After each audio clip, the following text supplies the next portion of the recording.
So I just recorded this whole video and then I realized I didn't have the microphone connected. So take two.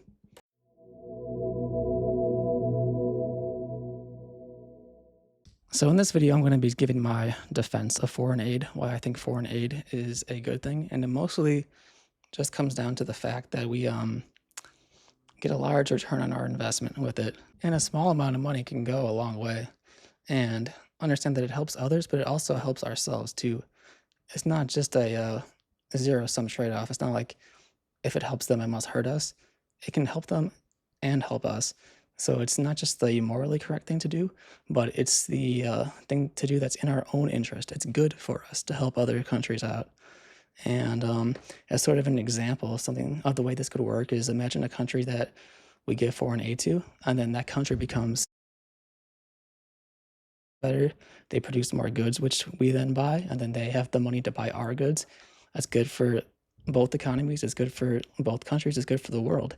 But imagine if without foreign aid, maybe their country would have been more unstable. Maybe they wouldn't have been able to buy our goods as much, and the economy wouldn't have been as good.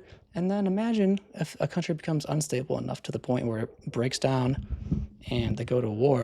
Going to war means that the two countries aren't going to be able to trade with each other, for one, because they'll be busy fighting.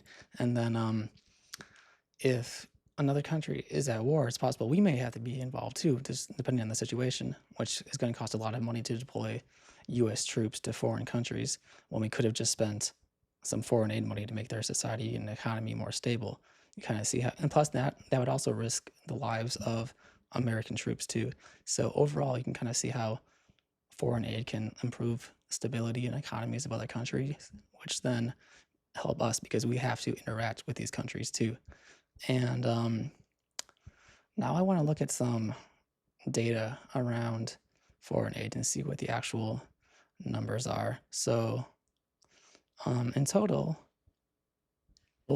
aid given, the US is winning, but we're also the richest country in the world, so it's easier to do that.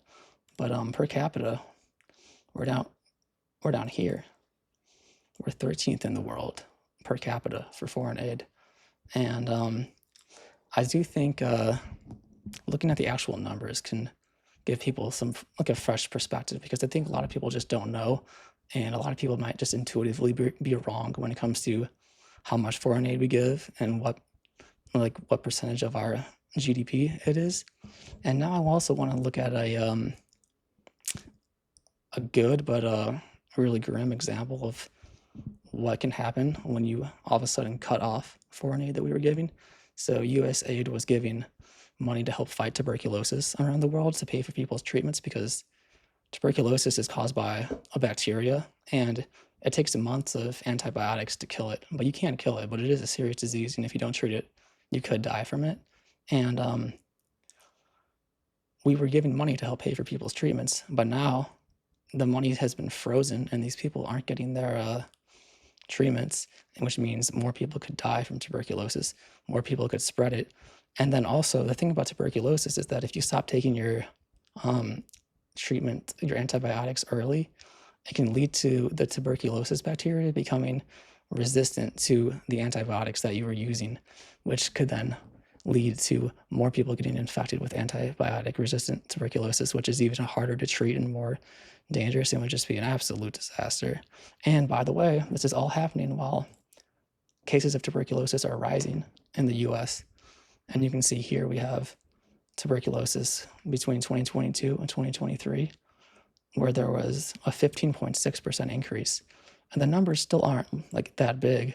And here it is per state, but it's going up, and it's potentially also going to go up now in other countries, and we might have to deal with antibiotic resistance tuberculosis. So that is not a good thing going on. And if you want to learn more about this, I really recommend this video that John Green, who's part of Vlogbrothers, made called "What's at Stake," where it's just a really good video about his work with trying to eradicate tuberculosis and how US aid got their funding cut off. I really recommend it. So yeah, that's it. That's my defense for foreign aid and why I think. And I want tuberculosis to just really give a example that shows the positive effects of foreign aid and also the harm that comes when you end it. So that's that. See ya.